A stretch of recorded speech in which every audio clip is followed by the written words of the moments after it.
جميع أولياء الله بالمشارق الأرض ومغاربها أولها آخرها وجميع أهل الباب وجميع الزمان والمفرد وجميع الناس وجميع المجيد وتذكر وجميع المسيح والمسالمين عن العالمين وجميع المسلمين والمسلمات والمؤمنين والمؤمنات خصوصا سيد محمد بن علي بن عباس المالكي أن الله يغفر له ويرحمه في جنة رحمته ووالدينا ووالديكم خاصة جميع أمواتنا وأموات المسلمين عامة بأن الله يولي درجاتهم بأن ينفعنا ببركاتهم وأسوارهم وأنوارهم وقلوبهم وكرامتهم في الدين والدنيا والآخرة على كل نية صالحة على المصلحة والصالح على نور الإمام الحبيب وإلى حضرة النبي محمد صلى الله عليه وسلم وسلم الفاتحة.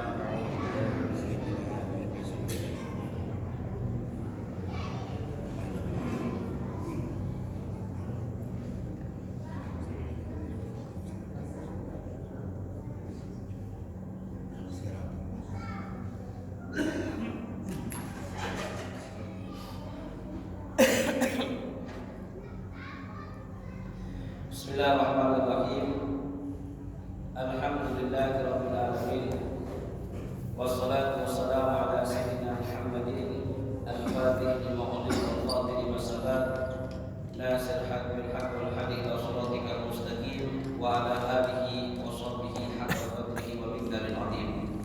Subhanaka la ilma lana illa ma 'allamtana innaka antal alimul hakim. Rabbi shrah li sadri wa yassir li amri wahlul 'uqdatam min lisani yafqahu qawli wasaddih lisani wahdi qalbi bihaqqi sayyidina Muhammadin sallallahu alaihi wasallam. Allahumma arzuqna fahman nabiyyi wa haqqal musalli wa ilhamul malaikatil muqarrabin. Allahumma akrimna bil ilmi wa zidna bil hilmi wa akrimna bil taqwa jannina bil afiyah ya arhamar rahimin ya fattah ya alim ya fattah ya alim ya fattah ya alim iftah alaina fathan qariban. Allahumma nas'aluka ilman laduni wa bishran wasafi ya wahhab ya ghani wa sallallahu ala sayyidina Muhammadin nabihi wa alihi wasallam walhamdulillahi rabbil alamin. Ma'asyiral hadirin rahimakumullah, alhamdulillah segala puji dan syukur kehadirat Allah Subhanahu wa taala yang masih memberikan kita suatu nikmat yang sangat besar, yaitu nikmat sehat walafiat. Dengan nikmat sehat walafiat kita masih dikumpulkan lagi oleh Allah Subhanahu wa taala di dalam salah satu tempat yang penuh barakah, tempat yang penuh rahmat, tempat yang penuh maghfirah dari Allah Subhanahu wa taala, insyaallah. Amin ya rabbal alamin. Salawat dan salam agar junjungan kita Nabi besar Muhammad sallallahu alaihi wasallam wa para sahabat dan para pengikut ila yaumil qiyamah. Ma'asyiral hadirin rahimakumullah, alhamdulillah pada kesempatan malam hari ini kita akan teruskan lagi pelajaran kita sebagaimana kita membaca di dalam kitab Khususiyah Umat Muhammadiyah, kitab yang menjelaskan khusus yang Allah berikan untuk umat Nabi kita Muhammad sallallahu alaihi wasallam, dan Allah tidak memberikan kepada umat-umat yang telah terdahulu. Kenapa? Salah satu yaitu umat Nabi kita Muhammad sallallahu alaihi wasallam diluaskan oleh Allah Subhanahu wa taala atau diberikan rahmat yang paling luas di hati umat miftahul abwab Allah. Jadi umat Nabi kita Muhammad sallallahu alaihi wasallam yaitu diberikan bab, yaitu bab taubat kepada Allah Subhanahu wa taala. Jadi kalau umat Nabi besar Muhammad sallallahu alaihi wasallam ketika bertaubat kepada Allah, maka Allah akan menerima taubatnya. Sebagaimana beda dengan umat-umat yang terdahulu yang pernah di awal bab kita pernah menceritakan tentang umat-umat yang terdahulu. Ketika umat-umat yang terdahulu ingin bertaubat kepada Allah Subhanahu wa taala atas dosa yang mereka lakukan, maka tidak langsung diterima oleh Allah Subhanahu wa taala. Tidak langsung diterima oleh Allah Subhanahu wa taala. Tapi Allah jelaskan di dalam Al-Qur'an, fatubu ilallah fatubu ila bariikum faqtulu anfusakum. Kata Allah Subhanahu wa taala, fatubu, apabila engkau ingin bertaubat kepada Allah, yaitu Tuhan, bariikum faqtulu anfusakum, maka bunuhlah diri masing-masing. Nah ini subhanallah. Kalau umat-umat yang dulu. Kalau ingin bertobat kepada Allah atas dosa yang dia lakukan, maka harus bunuh dirinya. Kalau kita pengen bertobat bunuh diri, mikir kita. Ustaz, masa anak bertobat bunuh diri, Ustaz? Yang butuh siapa kata Allah? Yang butuh engkau apa kata Allah? Allah tidak butuh dengan taubat kita. Yang butuh taubat itu kita, bukan Allah. Tapi kalau taubatnya ingin diterima oleh Allah, maka bunuh diri. Kalau yang tidak mau taubat kepada Allah, ya sudah, Allah akan berikan azab yang lebih pedih lagi atas dirinya. Itu yang Allah jelaskan di dalam Al-Quran. Di dalam Al-Quran Allah SWT wa tubu ila barikum wa qulu anfusakum. Ini pernah diceritakan tentang zaman Nabi Allah Musa. Nabi Musa ini pernah daripada diriwayatkan katanya umat Nabi Allah Musa itu Nabi sudah ditolong oleh Allah Subhanahu wa taala. Kemudian dia dari kejaran Fir'aun. Maka pada saat itu kan Nabi Musa membelah daripada lautan itu sampai 12 isna'athar. Isna'athar yaitu 12 terbelah lautan tersebut oleh Nabi Musa. Kemudian setelah diselamatkan Allah tenggelamkan daripada Fir'aun, maka Nabi Allah Musa ngomong kepada Nabi Allah Harun, katanya aku pengen taubat kepada Allah. Kemudian sampai 40 hari katanya, riwayat katakan dah sampai 40 hari, maka umat Nabi Allah Musa kembali lagi ke ajaran, yaitu orang Yahudi ikut ajaran daripada Nabi umat yang terdahulu yang atau dibuatnya seperti imam disembahnya. Kemudian setelah itu Nabi Allah Musa turun dari taubat Nabi Allah Musa. Maka kata Nabi Allah Musa cepat-cepat bertaubat kepada Allah. Maka taubatnya apa? Yaitu saling bunuh. Saling bunuh. Subhanallah, saling bunuh. Taubatnya saling bunuh. Maka ada yang menghadap kepada Nabi Allah Musa, ya Nabi Allah Musa katanya, aku tidak akan mampu untuk membunuh. Di situ mungkin ada ayahku, ada anakku, ada ibuku. Tidak mungkin aku bisa membunuhnya ya Nabi Allah Musa. Maka Nabi Allah Musa termasuk kalam Allah ngomong kepada Allah, ya Allah katanya berikan keringanan daripada umatku. Akhirnya Allah berikan apa? Berikan kabut yang tebal yang mungkin pada saat itu tidak saling mengenal siapa Fulan bin Fulan, tapi tetap saling bunuh. Tapi tetap saling bunuh. Subhanallah, umat mereka terdahulu walaupun diturunkan oleh Allah gelap kabut, nah katanya sudah diturunkan oleh Allah kabut, maka ayo saling bunuhlah kau katanya. Nah, ini subhanallah saling bunuh. Dari saling bunuh ada yang ini sampailah terdengar tangisan anak-anak kecil, maka Allah memberikan kerendahan. Nah pada saat itulah Allah memberikan keringanan yang sudah cukup katanya. Tapi walhasil di sini dikatakan oleh para ulama tetap saling membunuh. Wa tubu ila barikum faqtulu anfusakum, yang tetap saling membunuh. Nah tapi subhanallah umat Nabi kita Muhammad SAW Allah memberikan daripada yaitu taubatnya tetap diterima oleh Allah Subhanahu wa taala. Apa sampai dikatakan oleh Allah Subhanahu oleh Nabi kita Muhammad SAW, innallaha azza wa jalla yabsutu yadayhi bil-laili yatubu musii fil-nahar wa yabsutu yadayhi fil-nahar yatubu musii fil-lail hatta tad'u as-sama'u min maghribiha. Maka dikatakan oleh Nabi kita Muhammad SAW di dalam hadis rawahul Muslim wa Nisa'i, katanya Allah itu membentangkan, sesungguhnya Allah itu membentangkan atau melebarkan menerima taubat daripada seorang hamba, daripada umat Nabi Muhammad dari pagi sampai sore. Kemudian dari sore sampai ke maghrib lagi. Berarti sampai 24 jam dibuka oleh Allah Subhanahu wa taala taubatnya. Sampai ketika matahari itu tertenggelam daripada arah timur. Nah ini sudah tidak boleh lagi taubat tidak diterima lagi oleh Allah Subhanahu wa taala. Nah ini yang harus kita perhatikan. Maka gunakan, manfaatkan waktu kita mendapatkan suatu anugerah yang paling besar yang Allah berikan untuk kita sebagai umat Nabi besar Muhammad SAW. Maka untuk memperbanyak kita bertobat kepada Allah Subhanahu Wa Taala. Jangan sampai dikatakan oleh Habib Abdullah bin Al-Haddad di dalam kitab Kalam Al-Habib Al-Habib bin Syihab katanya, idza balagha al-insanu arba'in sanah ada fikru min ad-dunya ya'ti syaitan yamsu ala wajhi wa yaqulu baik hadza wajhul la yuflis, yaitu fahajur ila nar.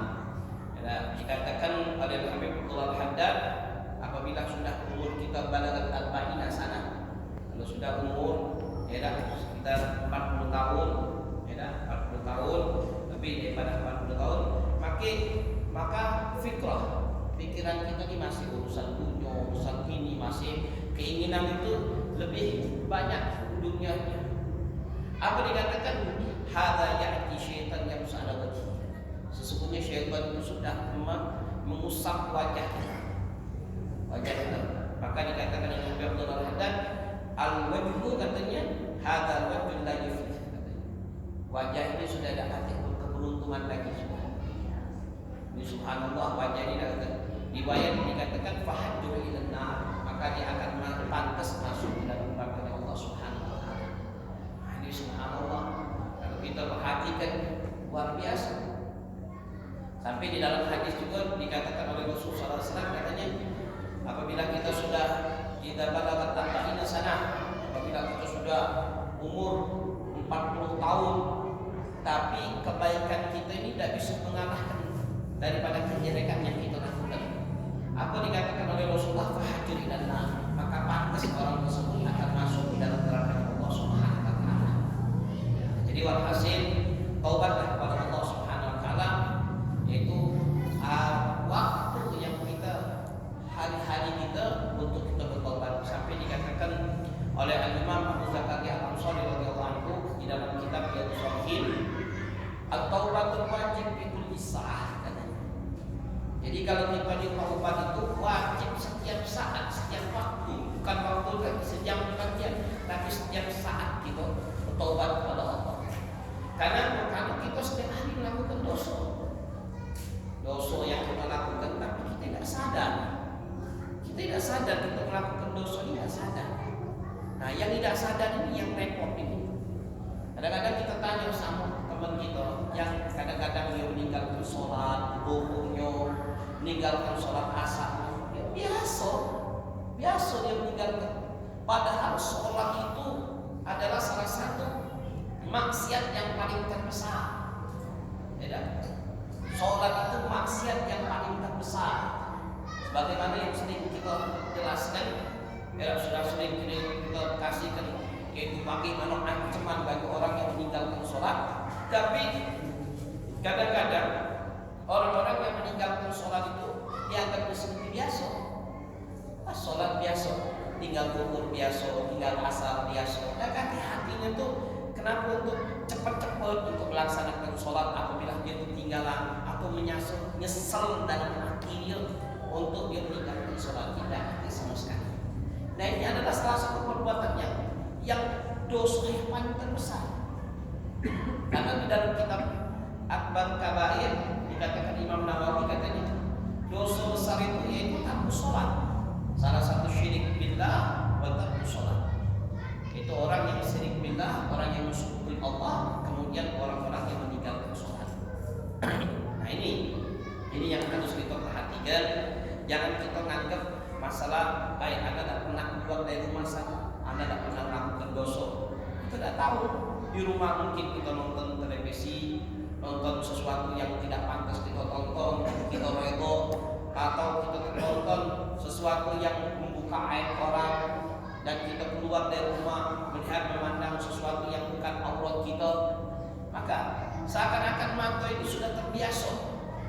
Nah inilah yang dosa yang kecil ini, yang kita lakukan ini, kadang-kadang kita anggap seperti biasa. Padahal dikatakan para ulama, batu gunung itu terbuat daripada batu-batu kecil. Bisa menjadi menjadi gunung yang besar. Begitu juga dikatakan oleh ulama, dosa besar itu kadang-kadang dari dosa yang kecil. Dari dosa yang kecil tidak pernah kita bertaubat, tidak pernah kita beristighfar, tidak pernah kita minta ampun kepada Allah, maka daripada dosa yang kecil inilah yang akan menjadi besar. Tapi kalau sudah besar, sudah tidak akan lagi bisa membedakan yang mana yang hak, yang mana yang batil, yang mana yang boleh, yang mana tidak boleh. Itulah yang pernah Anda jelaskan kan. Kalau sudah hati kita sudah besar, sudah melakukan dosa kita besar, hati kita jadi hitam, sudah. Kita tahu maksiat itu berdosa, tahu minum khamar itu tahu dosa besar, zina itu tahu dosa besar, kemudian meninggalkan sholat itu tahu dosa besar. Tapi berapa banyak di antara saudara kita yang meninggalkan sholat, yang melakukan perbuatan yang tidak benar? Kalau ditanya, tahu. Nah ini yang repot ini seperti ini. Karena kalau dalam hatinya sudah banyak dosa kecil itu terus dia lakukan tapi tidak dia sadar. Itulah seperti apa? Seperti gunung yang terbuat dari batu-batu yang kecil. Ini yang dikatakan oleh para ulama mengambil hadis dari kita Muhammad SAW. Oleh karena itu dikatakan oleh para ulama, maka perbanyaklah untuk kita bertobat kepada Allah Subhanahu Wa Taala, sampai dikatakan oleh ulama dalam kitab Jawahirul Ru'yah, dikatakan inna abdan idza fa'ala hasanah badil malaikati yamin katabaha fa idza sayi'ati qala malaikat yasar malikun uktub wa yaqulu la ka'annaka yastaghfiru ayatuba fa idza mawqa sitta sa'at falakan min ghairi yatub qala uktub arahallahu minhu. Maka subhanallah, kalau umat Nabi kita Muhammad SAW, ketika seorang hamba yang melakukan perbuatan yang baik, Allah melakukan perbuatan baik, maka setelah dia melakukan perbuatan baik, kata yang dari sebelah kanan ngomong dengan malaikat, ayo catat ini, orang itu sudah melakukan perbuatan baik, ayo catat katanya. Disuruh kita catat oleh malaikat itu, dicatat dia melakukan perbuatan baik. Kemudian ketika seorang hamba melakukan perbuatan jelek, maka yang kiri tadi ingin mencatat perbuatan malaikat tadi pengen mencatat, jangan kau catat. Takutnya daripada hamba tersebut dia beristighfar, mohon ampun kepada Allah. Nah, dia mohon istighfar, mohon ampun kepada Allah, Allah ampunkan seluruh dosanya, walaupun dia melakukan maksiat. Nah, tapi salahnya kalau dianya la'allaka yastaghfir aw yatuba, mungkin dia bakal taubat kepada Allah, mungkin dia istighfar kepada Allah. Tapi kalau dia tidak istighfar kepada Allah di dalam waktu sitta sa'ah, yaitu mungkin 6 jam, maka baru Allah berikan catat oleh malaikat itu, yaitu orang yang melakukan perbuatan dosa. Tapi kalau sebelum sampai 6 jam, maka Allah ampunkan dosa-dosanya. Nah ini subhanallah, kita sebagai umat Nabi Muhammad itu suatu nikmat yang sangat besar yang Allah berikan, yang tidak Allah berikan kepada umat-umat yang terdahulu. Tadi yang sudah kita jelaskan seperti Bani Israel. Karena sebagian Israel ketika dia pengen bertaubat kepada Allah, fatubu ila barikum faqtulu anfusakum. Kemudian juga dikatakan oleh banyak ulama yang kalau kita bahas lagi di dalam kitab pertama kali, ketika seseorang yang melakukan maksiat daripada umat Nabi kita Muhammad SAW beda dengan umat-umat yang terdahulu. Kalau umat Nabi besar Muhammad SAW dengan umat yang terdahulu seperti umat Nabi Musa, kalau dia melakukan maksiat kepada Allah, maka tidak perlu dia pakai cari polisi, tidak perlu ada namanya polisi untuk nangkap, tidak perlu. Kenapa? Karena setiap rumah orang yang melakukan maksiat itu tertulis di dalam pintu rumahnya. Nah, fulan bin fulan pada malam tadi melakukan ini, dan dibaca oleh siapa? Oleh semua orang kampung. Malunya itu luar biasa. Luar biasa. Kalau yang tidak kasih malu ya wajar-wajar. Ada Ada orang yang melakukan maksiat dekati malu, wajar. Ya, tapi kalau seandainya ada orang yang melakukan maksiat dia malu, berarti sadar. Nah ini yang sadar ini agak sulit kita. Nah sadar itu sulit. Ada orang ketika disebutkan kan ditonton oleh seluruh kampung tersebut bulan melakukan maksiat kepada Allah. Tapi subhanallah, kalau umat Nabi Muhammad SAW tidak. Umat Nabi Muhammad SAW ditutupi oleh Allah. Aib kita ditutupi oleh Allah. Setiap kita melakukan maksiat pada malam hari, Allah tutupi, tidak dibuka oleh Allah. Kemudian ketika pada siang hari kita melakukan pagi sampai sore hari, ketika malam kita ditutup oleh Allah. Tidak tahu seseorang itu melakukan maksiat kepada Allah. Itulah sampai dikatakan oleh di dalam Imam Nawawi di dalam kitab Riyadhus Shalihin, akbar kabair, termasuk dosa besar katanya. Termasuk dosa besar wong yang membuka aibnya dia. Ya, dia bangga, faham. Dia bangga dengan aibnya dia. Dia mungkin dia malam pergi suatu tempat klub apa ibarat tempat-tempat yang tidak benar. Kemudian setelah dia melakukan apapun joget, apa minum apa yang tidak benar, kemudian tidak kati yang tahu sikapnya, tidak kati yang tahu. Kemudian besok dia bercerita sama temannya, bercerita bangga, oh anak ini bangga dengan maksiat yang dia lakukan itu bangga. Nah ini dikatakan oleh Nabi kita Muhammad, inilah Allah sudah tutup aibnya, maka dia dewek buka aib tersebut. Itulah yang termasuk dosa yang paling besar katanya. Subhanallah. Jadi dosa kita ini sudah ditutup, jangan kita buka. Malu sebenarnya. Apa yang kita lakukan ini malu. Tidak usahlah ibarat kata dosa, aib yang kita buka. Kadang-kadang seseorang itu yang kalau sudah ibarat kata sudah dewasa, yang sudah dewasa, tapi kadang-kadang ngaco macam budak kecil. Malu, yang nyelek dia malu, tambah lagi dirinya. Tidak, yang sudah ibarat kata dewasa, perilakunya seperti budak kecil. Yang nyeleknya itu malu, yang nyeleknya itu yang malu, bukan wong yang itu dia tidak malu. Kadang-kadang wong yang dewasa itu dia ini tidak malu dia. Tapi yang malu itu yang nyeleknya, kadang-kadang yang nengoknya itu jadi malu. Nah begitu juga orang yang melakukan maksiat kepada Allah, kadang-kadang orang yang nengoknya itu malu, tapi orang yang melakukannya itu tidak malu, tidak kaki malu.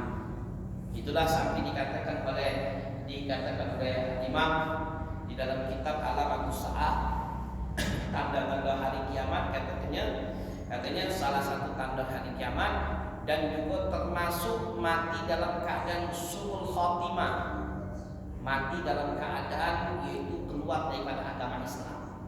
Apa? Orang yang melakukan maksiat secara terang-terangan. Dulu kalau orang melakukan maksiat itu malu, takut, pergi tempat yang sepi, lakukan. Nah sekarang ini pun yang melakukan maksiat ini secara terang-terangan, tidak rasa malu lagi. Ibarat kata kalau kita dulu ada orang yang mau mengejak pacaran ini, kalau dijelik pacarannya dia malu, maka dia harus di tempat yang mungkin tak kati orang yang dijelik. Dia disitulah dia ngomong, cuma ngomong rasa aib bagi dia kalau dijelik dia ditengok orang lain, malu. Tapi kalau sekarang ini ditonton depan umum biasa lainnya, tak kati rasa malu sama sekali. Nah itu, atau contoh yang lain, dulu kalau seandainya ada orang yang maling, itu malu kalau kita ketahuan bagi kita yang maling. Kalau kita ketahuan maling, kita malu luar biasa. Kita maling, malunya luar biasa. Tak tahu kayak kita tak tahu kemana. Tapi kalau sekarang ini mau maling biasa baik, santai-santai baik ini. Tidak kata langsung malu lagi. khawatir mau masuk di TV, masuk maling sekian biasa aja, senang dia. Nah ini kadang-kadang heran. Itulah tanda-tanda dikatakan oleh Nabi kita Muhammad SAW, tanda hari kiamat itu seperti itu. Nah ini yang harus kita perhatikan. Maka dikatakan dalam Al-Imam Al-Habib Syekh Muhammad bin Ali bin Abbas Al-Maliki, katanya hendaknya cepatlah kita bertobat kepada Allah atas apapun dosa yang kita lakukan, karena wa kullu ibnu adam khata wal khairul khata'in tawwabuna. Dikatakan bahwa Tirmidzi wa Ibnu Majah wal Hakim, dikatakan oleh Nabi kita Muhammad SAW, wa kullu ibnu adam khata'. Setiap ibnu Adam itu, setiap daripada turunan ibnu Adam itu pasti ada kesalahan. Kita ini seluruh ada kesalahan. Illa Nabi, kecuali Nabi maksud kita apa? Kalau selain Nabi pasti ada kesalahan. Selain Nabi itu pasti ada kesalahan. Siapapun dia tetap ada kesalahan. Kecuali Nabi maksud Allah. Ustaz, bagaimana kalau seandainya Nabi seperti Nabi Allah Adam mempunyai kesalahan sampai sebab dia makan buah lebih? Itu bukan salah, itu asbab. Itu sebab kita diturunkan di dalam muka bumi ini dikarenakan daripada sebabnya daripada Nabi Allah Adam. Kalau bukan karena Nabi Allah Adam, mungkin tidak bisa turun. Itu Allah yang menentukan. Tapi bagi Nabi Allah Adam, dia merasa salah. Tapi kalau bagi kita tidak salah, itu cuma sebabnya diturunkan di dalam muka bumi. Itu sesuai dengan apa yang di dalam Al-Quran, ja'alallahu khalifah fil ardi. Maka Allah akan menjadikan manusia itu khalifah, pemimpin di dalam muka bumi tersebut. Nah ini, jadi setiap apapun ibnu Adam khata. Jadi ibnu Adam itu ada punya kesalahan. Tapi dikatakan oleh Rasulullah SAW, sebaik-baiknya kesalahan itu yaitu bertaubatlah kepada Allah. Jadi kalau sebaik-baiknya orang yaitu punya kesalahan, maka bertaubatlah kepada Allah Subhanahu wa Ta'ala. Jadi banyak-banyak bertobat atas salah kita. Tidak perlu nak tunggu kita melakukan maksiatnya, tidak. Ketika kita kadang-kadang dari pagi sampai sore, tambah lagi kita yang mungkin kerja di pasar, di kantor, apa-apa, itu lebih wajib untuk kita bertaubat kepada Allah. Setiap hari kita beristighfar kepada Allah. Minimal Rasulullah SAW itu setiap majlis riwayat sab'ina marrah wa fi riwayat mi'atul marrah yastaghfirullah yatubu ilallah. Rasulullah itu setiap majlis katanya minimal 70 kali Rasulullah beristighfar. Wa fi riwayat ada mengatakan 100 kali. Padahal Rasulullah SAW yaitu diampunkan oleh Allah maka dan ta'akhir. Allah mengampunkan seluruh dosa Nabi kita Muhammad SAW maka dan ta'akhir, yang sebelumnya atau yang akan datang. Itu sudah diampunkan dosa Nabi kita Muhammad. Tapi masih beristighfar, minta ampun kepada Allah. Itu masih minta ampun kepada Allah, istighfar minta Allah kepada Allah. Nah ini kita harus yang bukan termasuk Nabi, bukan termasuk sahabat, bukan termasuk tabi'in, bukan termasuk salihin, bukan termasuk ini tabi-tabi, kita ini termasuk muslimin, muslimat, kita ini jauh kita ini. Nah ini yang lebih pantas lagi kita banyak istighfar kepada Allah. Banyak-banyak istighfar. Dalam satu hari kalau bisa 1000 istighfar kepada Allah. Tidak rugi bagi orang yang beristighfar, tidak rugi kepada Allah. Mintalah ampun kepada Allah atas dosa apa yang kita lakukan. Sampai dikatakan oleh Nabi kita Muhammad SAW, inna abdan asabatu dzamban faqala ya rabbi inni adamtu dzamban faghfirli. Qala rabbi ilmi abdan annaka la rabba yaghfir dzamban fa'khudhli faghfara thumma akada ma syaa thumma asaba dzamban Allah. Rabbana anta man taghfir faqala rabbi inni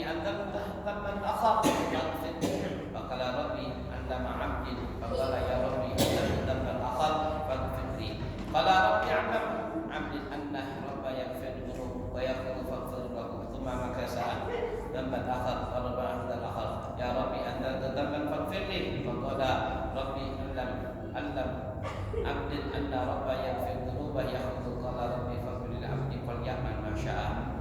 Nah ini subhanallah, hadis ini panjang. Qabil dikatakan oleh Nabi kita Muhammad SAW, ada seorang hamba yang melakukan dosa. Setelah melakukan dosa, dia minta ampun sama Allah.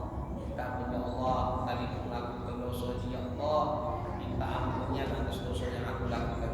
Maka Allah maka Allah ampunkan dosa. Kemudian tak lama lagi melakukan maksiat lagi.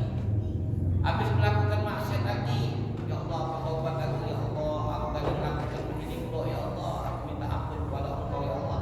Faghfirli, Allah ampunkan lagi. Kemudian sudah dia bertobat, melakukan maksiat lagi, terus seperti itu. Maka dikatakan oleh Rasulullah SAW, ghafartu li abdi falyamal ma syaa. Katanya, kau lakukan apa yang kau inginkan, katanya, kemudian mintalah sama Allah pengampunan atas dosa dirimu. Illa, katanya, kecuali katanya Allah akan memberikan pengampunan kalau selagi matahari itu terbit dari arah timur. Kemudian ini diriwayatkan lagi kalau sudah sampai di akhir tenggorokan. Sudah seperti ini, sudah ada nada, kalau kita nak bertobat tidak bisa lagi. Dan riwayat seperti itu dalam hadis. Itu yang dikatakan oleh Nabi kita Muhammad Sallallahu Alaihi Wasallam. Jadi, nah yang ditakutkan ini ketika kita melakukan maksiat, bertobat, maksiat, bertobat, maksiat, bertobat. Nah, yang ditakutkan oleh ulama ketika kita melakukan maksiat sulit untuk kembali kepada Allah. Nah, ini yang sulit. Sulit, jangan kita anggap enteng ya masalah daripada maksiat kepada Allah. Jangan kita anggap enteng.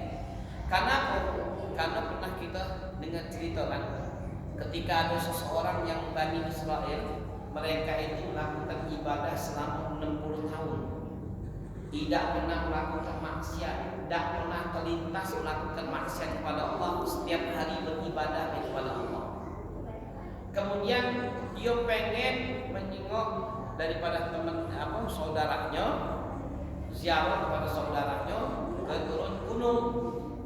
Di dalam gunung, di dalam pertengahan di gunung ada seorang perempuan yang menggodanya, kemudian dirayunya. Mungkin tidak pernah melihat perempuan udah lama. Nafsu ada, wajar manusia, nafsu itu ada. Kemudian sampai dia ketemu nafsunya, melakukan hubungan. Melakukan hubungan apa? Sampai 6 hari. Sampai dia nyuyuk Allah, taubat dia. Tidak jadi dia pergi. Tidak jadi dia pergi untuk apa? Untuk berziarah kepada saudaranya, maka dibatalkannya, dia kembali lagi untuk dia bertobat dan bertobat beribadah kepada Allah SWT.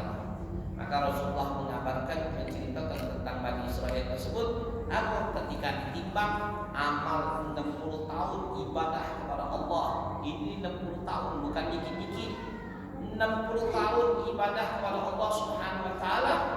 Maka dengan maksiat yang dia lakukan 6 hari, maksiat cuma 6 hari, ini dia beribadah selama 60 tahun. Subhanallah, 60 tahun itu ibadahnya tidak kata apa-apanya. Tidak kata apa-apanya dengan dia yang melakukan maksiat kepada Allah Subhanahu wa taala. Bayangkan kita. Jadi jangan kita merasa kita banyak ibadah, banyak beramal. Tidak, walaupun kita hari-hari ke masjid, hari-hari kita itu belum tentu. Tidak. Ustaz, jadi apa sia-sia kita? Tidak sia-sia, tapi belum tentu. Kita ini cuma dengan ibadah ini mengharap rahmatnya Allah. Dari ibadah ini Allah memberikan rahmat dan diri kita. Tapi dengan ibadah kita bisa masuk surga, belum tentu. Beribadahlah kita sampai patah kaki kita, belum tentu masuk surga. Masuk surga ini yang pernah jelaskan cuma 2 yang baca masukkan Yang pertama dengan rahmatnya Allah, itu satu dengan rahmat. Yang kedua dengan syafaat Nabi kita Muhammad. Cuma dua inilah. Tidak akan bisa masuk di dalam surganya Allah kecuali dengan dua perkara. Yang pertama dengan rahmat Allah, yang kedua dengan syafaat Nabi kita Muhammad sallallahu alaihi wasallam. Kalau bukan dua itu, tidak akan kita mampu untuk kita masuk di dalam surganya Allah Subhanahu wa taala. Ini yang harus kita perhatikan. Jadi walhasil dikatakan oleh Syekh Muhammad bin Abdul Abbas Al-Maliki, yaitu bertobatlah kepada Allah. Jangan sampai ketika kita bertobat, kita betul-betul sempat bertobat atas maksiat yang kita lakukan, maka Allah sudah mengambil daripada rohnya kita dan kita meninggalkan dalam keadaan su'ul khatimah, na'udzubillah min dzalik. Nah, itu yang dikatakan oleh Syekh Muhammad bin Abdul Abbas Al-Maliki.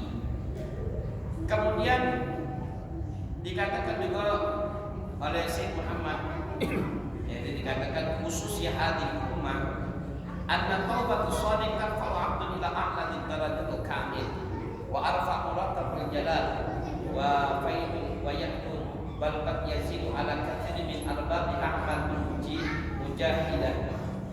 Dikatakan oleh Syekh Muhammad bin Abbas Al-Maliki, katanya kita akan bahas katanya tentang taubat itu. Kalau orang yang benar-benar taubat, benar-benar syirik bertaubat kepada Allah, Allah akan mengangkat derajatnya. A'radu darajat kamil. Allah akan memberikan derajat yang sempurna. Dan Allah akan angkat merotap di sisi Allah, dan Allah akan ditambah bab-bab daripada orang-orang yang dekat sama Allah. Nah, insyaallah kita akan teruskan lagi, yaitu masih tentang masalah taubat kepada Allah Subhanahu wa taala, dan menceritakan bagaimana seseorang yang benar-benar bertaubat kepada Allah, yang tidak mau putus asa dengan rahmat dari Allah Subhanahu wa taala.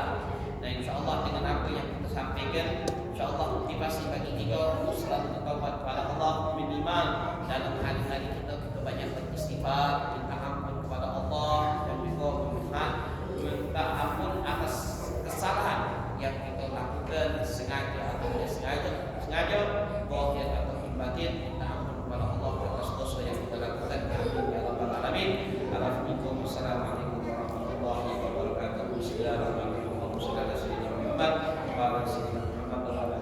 alaihi wasallam.